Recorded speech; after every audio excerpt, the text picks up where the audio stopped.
Gold, trusted gold buyers. మీరు తాకట్టు పెట్టిన బంగారాన్ని విడిపించి ఈ రోజు ఉన్న మార్కెట్ ధరకు కొనబడను.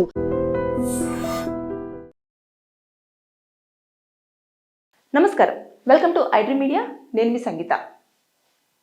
హీరోయిన్ ఇషా రెబ్బా బంజారాహిల్స్ పోలీస్ స్టేషన్లో ఒక కంప్లైంట్ని పెట్టడం జరిగింది. అదేంటంటే తన ఇన్స్టా పోస్ట్లో ఏవైతే తను పోస్ట్ చేస్తుందో ఆ వీడియోస్ పట్ల కానివ్వండి, తన యొక్క ఇమేజెస్ పట్ల కానివ్వండి, అసభ్యకరమైన కామెంట్స్ చేస్తూ వాటి పైన చాలా వల్గర్గా కంటెంట్ చేయడం జరుగుతుంది అని చెప్పేసి ఆవిడ ఆవేదన వ్యక్తం చేస్తూ బంజారాహిల్స్ పోలీస్ స్టేషన్లో కేసు ఫైల్ చేయడం జరిగింది.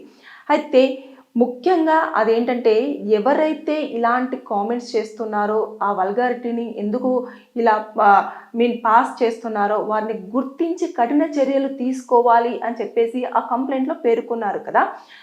మెయిన్గా మనకే అది ఒకటి తెలిసి ఉండాలి. అదేంటంటే ఇప్పుడు ఎస్ఎం అంటే సోషల్ మీడియా త్రూలో గనక మనము ఇలాంటి కామెంట్స్ పెట్టి ఒక యొక్క వ్యక్తిగత విషయం పైన మనం విమర్శలు చేస్తున్నా, వారి పట్ల కామెంట్స్ పెడుతున్నా, లేదంటే వారిని కించపరిచేలాగా వారి యొక్క గౌరవాన్ని తగ్గించే విధంగా కనుక మనం కామెంట్ చేసినా, వీడియోస్ చేసినా, కంటెంట్ పెట్టినా, ఏం చేసినా సరే మనం ఖచ్చితంగా ఒక 5 సంవత్సరాల వరకు జైలు శిక్ష అనుభవించాల్సి ఉంటుంది. ఎందుకంటే ఐటీ యాక్ట్ ప్రకారంగా ఎవరి యొక్క ప్రైవసీ కూడా మనం డిస్టర్బ్ చేయడానికి లేదు. వారికి నచ్చిన వీడియోస్ వారు పెట్టుకుంటున్నారు, వారి యొక్క పోస్టులు వారి ఇష్టం, వారి యొక్క ఐడిలో వారు పెట్టుకుంటూ ఉంటారు. మీకు నచ్చితే చూడండి తప్పించి, లేకపోతే లేదు తప్పించి ఒకరిని వేలెత్తి చూపించి వారి యొక్క వ్యక్తిగత విషయాన్ని విమర్శించే అంత హక్కు ఎవరికీ లేదు. ఇకపోతే వారి యొక్క వీడియోస్కి రిలవెంట్గా ఉన్న దానిపైన వారు ఎలా ఉన్నా సరే మనం దాన్ని యాక్సెప్ట్ చేసేలా ఉంటే చేయండి, లేదు అంటే దాన్ని మీరు అన్ఫాలో చేసి అసలు మీరు దాన్ని చూడకుండా బ్లాక్ చేసేలాగా కూడా ఒక ఆప్షన్ ఉంటుంది. కాబట్టి బ్లాక్ చేయండి. ఒకవేళ వాళ్ళే కనుక ఇప్పుడు ఇషా రెబ్బా గారే కనుక ఆవిడ కనుక కంప్లైంట్ రేస్ చేశారనుకోండి, ఇన్స్టా వాళ్ళకి ఒక 3 సార్లు కనుక ఇలా చేస్తున్నారని చెప్పేసి కంప్లైంట్ రేస్ చేస్తే ఆ ఐడి అంతా బ్లాక్ అవ్వడం జరుగుతుంది, ఎవరైతే ఉంటారో వారు. సో వారు మళ్ళీ ఇంకొక ఐడి నుంచి మళ్ళీ వచ్చి మళ్ళీ కామెంట్ చేయడము, మళ్ళీ ఇబ్బంది పెట్టడం అలాంటివి జరుగుతుంది. కాబట్టి ఆవిడ ఏం చేసిందంటే బంజారాహిల్స్ పోలీస్ వారి దృష్టికి తీసుకెళ్ళడం జరిగింది. తీసుకెళ్ళినప్పుడు వారు ఏం చేస్తారు అంటే, ఇప్పుడు బేసిక్గా తను సైబర్ క్రైమ్ పోలీస్ వారికి కనుక ఇన్ఫర్మేషన్ ఇచ్చినట్లయితే వారు ఏం చేస్తారంటే ఎక్కడి నుంచి కామెంట్ వస్తుంది, ఎక్కడి నుంచి డొమైన్ నడుస్తుంది, ఎక్కడి నుంచి వీళ్ళు ఆ మొబైల్ యూజ్ చేయడం జరుగుతుంది అనేది వాళ్ళు చాలా ఈజీగా ట్రేస్ చేసే అవకాశం ఉంటుంది అన్నమాట.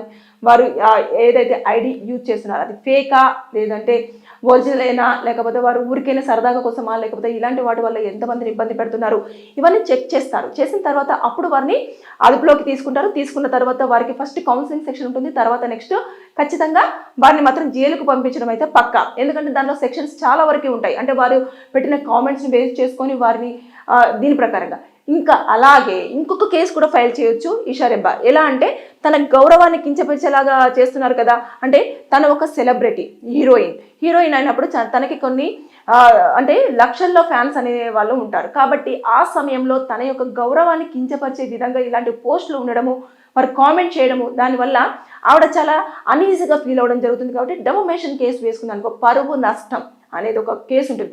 అది కనుక వేశారనుకోండి వారు ఖచ్చితంగా డబ్బులు చెల్లించాల్సి ఉంటుంది. కాబట్టి ఇన్ని శిక్షలకు కూడా అర్హులు అయ్యే అవకాశం ఉంటుంది. కాబట్టి ఇషా రెబ్బా గారు ముందుగా ఒక స్టెప్ తీసేసుకొని ఆవిడ ఆ ఒక కామెంట్స్ను భరించలేకపోతుంది. ఎన్నిసార్లు ఆఫ్ చేసినప్పటికీ కూడా ఆవిడ ఖచ్చితంగా ఏదో ఒక దాంట్లో నుంచి ఏదో ఒక రకంగా తన పోస్టుల పైన ఇష్టానుసారంగా అసభ్యకరంగా కామెంట్స్ చేస్తూ అసభ్యకరంగా దాన్ని పబ్లిసిటీ చేయడం జరుగుతుంది. కాబట్టి కఠిన చర్యలు తీసుకోవాలని చెప్పేసి పోలీసులను కోరడం జరిగింది. కాబట్టి దీనిపైన కనుక కేసులు ఫైల్ అయినట్లయితే ఖచ్చితంగా జైలుకు వెళ్ళే ఛాన్సెస్ ఉంటుంది. ఎక్కడ తప్పించుకోవడానికి కానివ్వండి, తప్పించుకోవాలన్న ప్రయత్నం కానివ్వండి చేసినా చాలా ఈజీగా దొరికిపోతారు. ఎందుకంటే అది పోలీసుల దృష్టికి వెళ్ళింది కాబట్టి, దాంట్లోనూ ఆవిడ సెలబ్రిటీ కాబట్టి ఖచ్చితంగా దానిపైన ఎక్కువగా చర్యలు తీసుకునే ఛాన్స్ ఉంటుంది.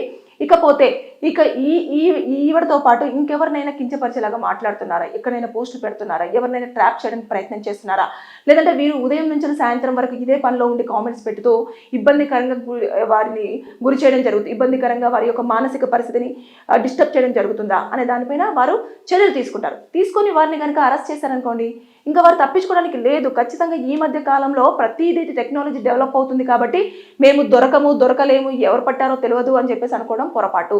ఖచ్చితంగా చాలా ఈజీగా ట్రేస్ చేయడానికి అన్ని టెక్నాలజీస్ని యూజ్ చేస్తున్నారు. ఎందుకంటే సైబర్ క్రైమ్స్ ఎక్కువ జరుగుతున్నాయి కాబట్టి ఆ నేపథ్యంలో సైబర్ క్రైమ్ టీం వాళ్ళు మాత్రం చాలా ఎక్కువగా పనిచేస్తున్నారు. దాంతోపాటు పోలీసులు వారితో అటాచ్ అయిపోయి ఇలాంటివి జరిగినప్పుడు మాత్రం అమ్మాయిల రక్షణార్థం ఖచ్చితంగా కొన్ని చర్యలు అనేవి చేపట్టడం జరుగుతుంది. ఇక్కడ షీ టీం వాళ్ళు కూడా ప్రత్యేకంగా దీని మీద పనిచేయడం జరుగుతుంది. కాబట్టి వారికి కొన్ని ఏదైతే సాఫ్ట్వేర్స్ అనేవి ఉంటాయి, దాంతోపాటు వారికి కొన్ని యాప్స్ ఉంటాయి. యాప్స్ త్రూ ఆ మనిషి ఎక్కడ ఉన్నాడు అనేది ఆ ఐడెంటిటీ ఏదైతే ఉంటుందో ఆ ఐడి ప్రకారంగా వారిని ట్రేస్ చేసి పట్టుకునే ప్రయత్నాలు కూడా చేస్తున్నారు. అందుకోసం అని చెప్పేసి ఈ టీమ్స్ వైజ్గా డివైడ్ అయ్యారు. కాబట్టి ఎవరైనా సరే ఎలాంటి ఇబ్బందికరంగా గురి చేసినా సరే తప్పించుకోవడానికి లేదు, ఖచ్చితంగా దొరుకుతారు. దొరికినప్పుడు జైలు శిక్ష అనుభవించక తప్పదు. కాబట్టి బీ కేర్ఫుల్గా ఉండండి. ఎవరినైనా కామెంట్ చేసేటప్పుడు, లేదంటే ఎవరినైనా కించపరిచేలాగా మాట్లాడేటప్పుడు, లేదంటే ఎవరితోనైనా అసభ్యకరమైన పదజాలం యూజ్ చేసేటప్పుడు, అది కూడా పబ్లిక్ ప్లాట్ఫామ్స్ ఏదైతే సోషల్ మీడియా ప్లాట్ఫామ్స్ ఉన్నాయో చాలా మంది చూస్తూ ఉంటారు, చాలా మందికి రీచ్ అవుతూ ఉంటుంది. కాబట్టి వాటిని కనుక యూజ్ చేసుకొని మీరు ఇలా ఒక సెలబ్రిటీస్ని కానివ్వండి, నార్మల్ పర్సన్స్ని కానివ్వండి, ఎవరినైనా సరే మీరు ఇబ్బందికరంగా గురి చేస్తే మాత్రం ఖచ్చితంగా మీరు పనిష్మెంట్ అనుభవించక తప్పదు. సో బీ కేర్ఫుల్గా ఉండండి. ఈషా రెబ్బా గారు అయితే పోలీస్ స్టేషన్లో కంప్లైంట్ ఇచ్చారు కాబట్టి దాని మీద ఫర్దర్గా ఖచ్చితంగా వారు చేసిన దాని కామెంట్స్ని బేస్ చేసుకొని వారు సెక్షన్స్ అప్లికేబుల్ చేస్తారు. అంటే ఇందులో పరువు నష్టం దావా వేయాలి అనుకుంటే డెఫమేషన్ కేసు వేసుకోవచ్చు. దాంతోపాటు లేదు అనుకుంటే మాత్రం ఇంకా ఫర్దర్గా మూవ్ అయిపోయి కేసులను చూసేసుకొని వారిని పట్టిన తర్వాత దొరికిన తర్వాత ఎలాంటి కేసులు చేయాలి, వాళ్ళు కౌన్సిలింగ్లో ఉంటారా లేదంటే ఏదో చేశారా అవన్నీ తెలిసిన తర్వాత అప్పుడు కేసు ఫైల్ చేస్తారు. ఏదేమైనా సరే కానీ జాగ్రత్త. Thank you. నిజంగా ప్రస్తుతం ఉన్నటువంటి సమాజం దేనికి ప్రయారిటీ ఇస్తుంది? ఆర్థిక సంబంధాల చుట్టూ మాత్రమే తిరుగుతోంది. మళ్ళీ ఎన్నికలంగానే చాలా విరక్తి కలుగుతున్నాం. మంచి అనిపిస్తుంది కదా, లేడీస్ కూడా ఛాలెంజింగ్ జాబ్స్ చేసినప్పుడు చాలా బాగుంటది. ట్రాఫిక్ అసిస్టెంట్స్ గా నియమించిన ట్రాన్స్జెండర్స్ అందరితో సాల్యూట్ చేయించుకుంటున్నారు. ఫుడ్ డెలివరీ ఇవ్వటానికి వెళ్ళినటువంటి డెలివరీ బాయ్ అనిల్ పై కళ్ళ ముందు